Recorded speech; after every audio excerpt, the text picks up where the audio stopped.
आप सबको जय मसीह की। आज तारीख है 17/2/2026 और हम लोग शाम का वचन पढ़ेंगे। हम पढ़ेंगे व्यवस्था की पुस्तक में से 21 और 22 अध्याय। फिर यहोवा ने मूसा से कहा, हारून के पुत्र जो याजक है उनसे कह कि तुम्हारे लोगों में से कोई भी मरे तो उसके कारण तुम में से कोई अपने को अशुद्ध न करे। अपने निकट कुटुंबी अर्थात अपनी माता या पिता या बेटे या बेटी या भाई के लिए या अपनी कुंवारी बहन जिसका विवाह ना हुआ हो, जिसका निकट का संबंध है, उसके लिए वह अपने को अशुद्ध कर सकता है। पर याजक होने के नाते वह अपने लोगों में प्रधान है, इसलिए वह अपने को ऐसा अशुद्ध न करे कि अपवित्र हो जाए। वे न तो अपने सिर मुंडवाएं और न अपने गाल के बालों को मुंडवाएं और न अपने शरीर को चीरें। वे अपने परमेश्वर के लिए पवित्र बने रहें और अपने परमेश्वर का नाम अपवित्र न करें, क्योंकि वे यहोवा के हव्य को जो उसके परमेश्वर का भोजन है चढ़ाया करते हैं। इस कारण वे पवित्र बने रहें। वे वेश्या या भ्रष्ट से विवाह ना करें और ना त्यागी हुई से विवाह करें, क्योंकि याजक अपने परमेश्वर के लिए पवित्र होता है। इसलिए तू याजक को पवित्र जानना, क्योंकि वह तुम्हारे परमेश्वर का भोजन चढ़ाया करता है। इसलिए वह तेरी दृष्टि में पवित्र ठहरे, क्योंकि मैं यहोवा जो तुमको पवित्र करता हूँ पवित्र हूँ। और यदि याजक की बेटी वेश्या बनकर अपने आप को पवित्र करे तो वह अपने पिता को अपवित्र ठहराती है, वह आग में जलाई जाए। जो अपने भाइयों में महायाजक हो, जिसके सिर पर अभिषेक का तेल डाला गया हो और जिसका पवित्र वस्त्रों को पहनने के लिए संस्कार हुआ हो, वह अपने सिर के बाल बिखराने ना दे और न अपने वस्त्र फाड़े और न वह किसी लोथ के पास जाए और न अपने पिता या माता के कारण अपने को अशुद्ध करे, और वह पवित्र स्थान से बाहर भी न निकले और न अपने परमेश्वर के पवित्र स्थान को पवित्र ठहराए, क्योंकि वह अपने परमेश्वर के अभिषेक का तेल रूपी मुकुट धारण किए हुए है। मैं यहोवा हूँ। और वह कुंवारी स्त्री से ही विवाह करे। जो विधवा या त्यागी हुई या भ्रष्ट या वेश्या हो, ऐसी किसी से वह विवाह न करे। वह अपने ही लोगों के बीच में से किसी कुंवारी कन्या से विवाह करे, और वह अपनी संतान को अपने लोगों में अपवित्र न करे, क्योंकि मैं उसका पवित्र करने हारा यहोवा हूँ। फिर यहोवा ने मूसा से कहा, हारून से कह कि तेरे वंश की पीढ़ी पीढ़ी में जिस किसी के कोई भी दोष हो, वह अपने परमेश्वर का भोजन चढ़ाने के लिए समीप ना आए। कोई क्यों ना हो जिसमें दोष हो, वह समीप ना आए, चाहे वह अंधा हो, लंगड़ा हो, चाहे नकचपटा हो, चाहे कुछ अधिक अंग हो, या उसका पाँव या हाथ टूटा हो, या वह कोबड़ा या बोना, या उसकी आँख में दोष हो, यहाँ उस मनुष्य की चराई में खुजली हो, या उसके हारून याजक के वंश में किसी में कोई दोष हो, वह यहोवा के हव्य चढ़ाने के लिए समीप ना आए। वह जो दोष युक्त है कभी भी अपने परमेश्वर का भोजन चढ़ाने के लिए समीप ना आए। वह अपने परमेश्वर के पवित्र और पवित्र दोनों प्रकार के भोजन को खाए, परंतु उसके दोष के कारण वह न तो बीच वाले पर्दे के भीतर आए और न वेदी के समीप, जिससे ऐसा ना हो कि वह मेरे पवित्र स्थान को अपवित्र करे, क्योंकि मैं उसका पवित्र करने वाला यहोवा हूँ। इसलिए मूसा ने हारून और उसके पुत्रों को तथा सब इज़राइलियों को ये बातें कह सुनाई।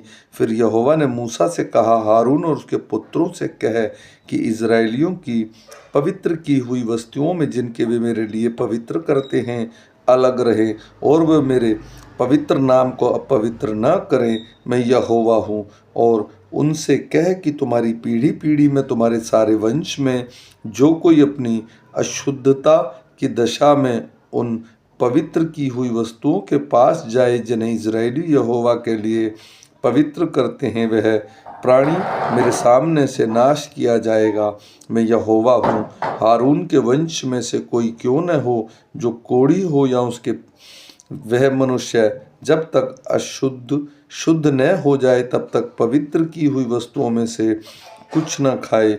जो लोथ के कारण अशुद्ध हो वह जिसका ऐसा मनुष्य जो कोई छुए, और जो कोई उसे ऐसे रेंगने हरे जंतु को छुए जिससे लोग अशुद्ध हो सकते हैं, या किसी ऐसे मनुष्य को छुए जिसे किसी प्रकार की अशुद्धता हो जो उसके भी लग सकती है, तो वह प्राणी जो इनमें से कुछ छुए सांझ तक अशुद्ध ठहरा रहे, और जब तक जल से स्नान ना कर ले तब तक पवित्र वस्तुओं में से कुछ न खाए।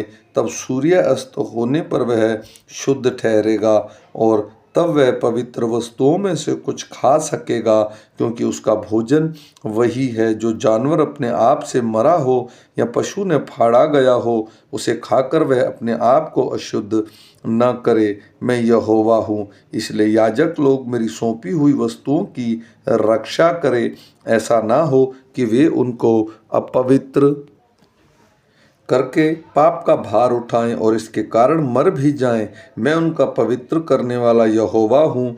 पराए कुल का जन किसी पवित्र वस्तु को न खाने पाए, चाहे वह याजक का अतिथि हो या मजदूर हो, तो भी वह कोई पवित्र वस्तु न खाए। यदि याजक किसी प्राणी को रुपया देकर मोल ले तो वह प्राणी उसमें से खा सकता है, और जो याजक के घर में उत्पन्न हुआ हो वे भी उस भोजन में से खाएं। यदि याजक की बेटी पराई कुल में किसी पुरुष से ब्याह दी गई हो तो वह भेंट की हुई पवित्र वस्तु में से न खाए। यदि याजक की बेटी विधवा या त्यागी हुई हो तो उसकी संतान न हो, वह अपनी बाल्यावस्था की रीति के अनुसार अपने पिता के घर में रहती हो तो वह अपने पिता के भोजन में से खाए, पर पराई कुल का कोई भी उसमें से न खाने पाए। और यदि कोई मनुष्य किसी पवित्र वस्तु में से कुछ भूल से खा जाए तो वह उसका 5वां भाग बढ़ाकर उसे याजक को भर दे। वे इज़राइलियों की पवित्र की हुई वस्तुओं को जिन्हें वे यहोवा के लिए चढ़ाए अपवित्र न करे, वे उनको अपनी पवित्र वस्तुओं में से खिलाकर उनसे अपराध का दोष न उठाएं। मैं उनका पवित्र करने वाला यहोवा हूँ।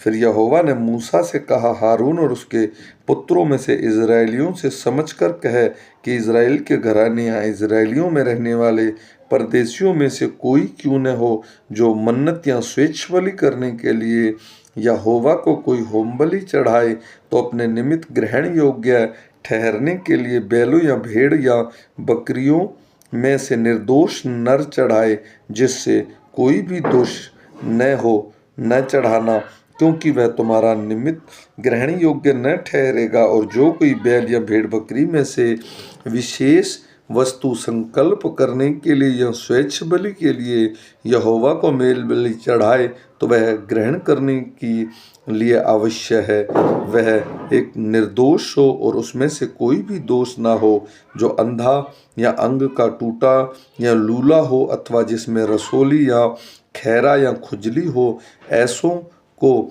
यहोवा के लिए न चढ़ाना। उनको वेदी पर यहोवा के लिए हव्य न चढ़ाना।